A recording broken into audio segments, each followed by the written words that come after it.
हरि और हर यानी विष्णु और शिव दोनों का जहां पर एक सामूहिक रूप से दर्शन हो सकते हो वही है हरिहर।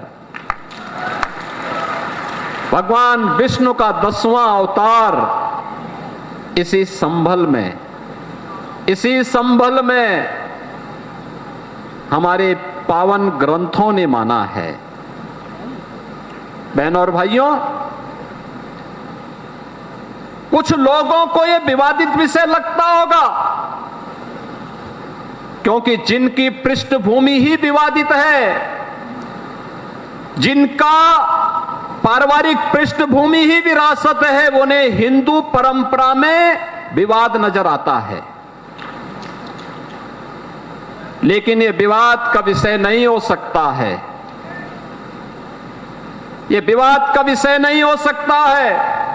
यहां पर जब संभल की हम चर्चा करते हैं तो बहनों और भाइयों, यह हम सबका और दुनिया का ध्यान आकर्षित इसके माध्यम से हम सबका हो जाता है। आपने इस बात को देखा होगा कि संभल की चर्चा जो सबसे प्राचीन पुराण है, श्रीमद् भागवत महापुराण, 5000 साल पहले रचा गया था।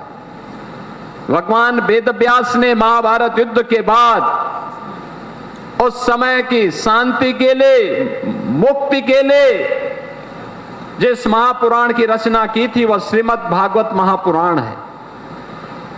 स्कंद पुराण, विष्णु महापुराण, इन सब में यह उल्लेख है।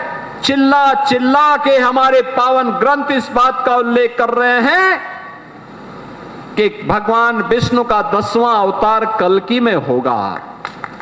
स्कंद पुराण ने तो इस बारे में कहा है कि सत्यव्रतो नाम त्रेतायाम च महदगिरी द्वापरे पिंगलो नाम कलो संभलो उच्यते। यानी संभल एक कलयुग का नाम है। अलग अलग युग में अलग अलग नाम थे। सतयुग में सत्यव्रत, त्रेता में महदगिरी, द्वापर में पिंगल और आज सांभल यानी संभल हो गया है।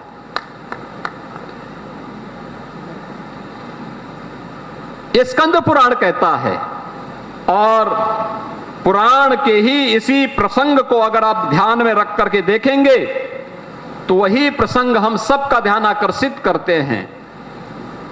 स्कंद पुराण ही इस बात का उल्लेख भी करता है जहां पर स्कंद जी महर्षि अगस्त से इस बारे में कहते हैं कि आकर्णे महाभाग पूर्वे सांभलेश्वरम गंगारथ प्रामध्यर सतम क्षेत्रम च योजन त्रयम।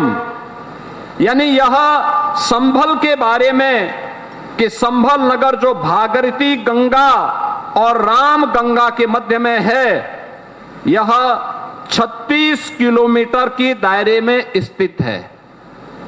इसके महात्म के बारे में, इसके क्षेत्रफल के बारे में यह स्पष्ट उल्लेख किया जाता है और श्रीमद् भागवत महापुराण भी इस बात का उल्लेख करता है कि यदा चंद्रस्य च सूर्यस्य च तथा तिस्य बृहस्पति एक रासो समेस्यन्ते तदा भवति तत्कृतम।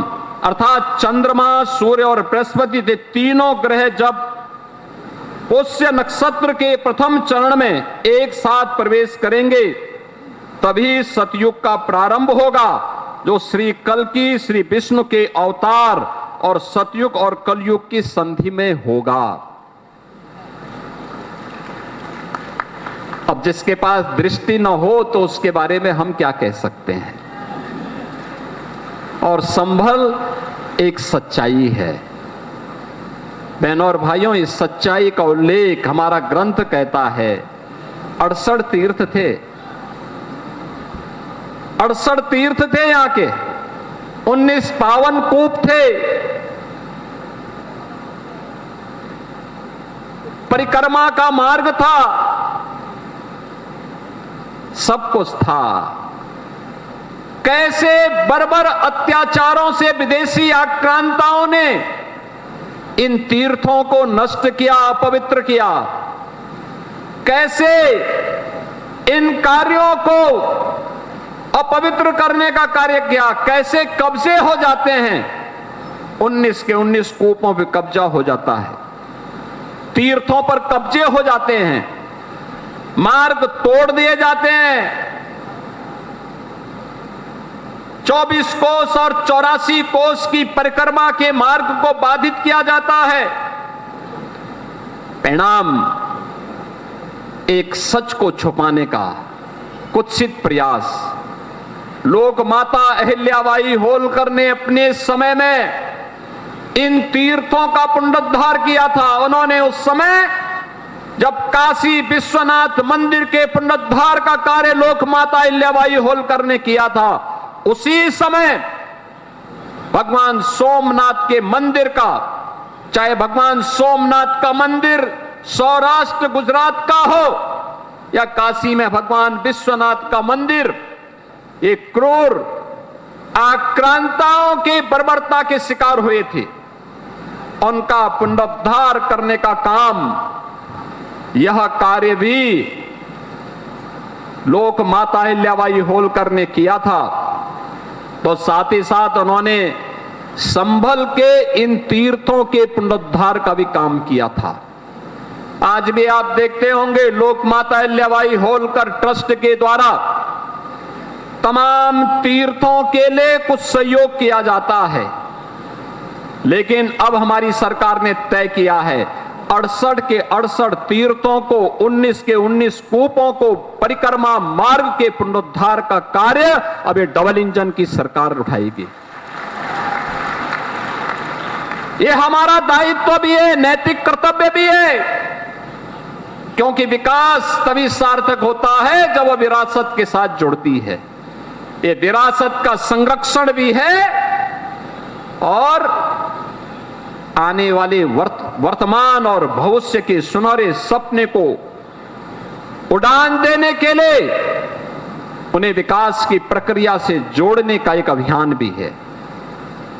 आज आप देखते होंगे काशी विश्वनाथ धाम प्रधानमंत्री मोदी जी के कर कमलों से जो भव्य स्वरूप प्राप्त किया है, आज काशी में कोटि कोटि भारतवासी आकर के, सनातन धर्मावलंबी आकर के आस्था के साथ साथ वहां के विकास को एक नई ऊंचाई पे पहुंचा रहे हैं।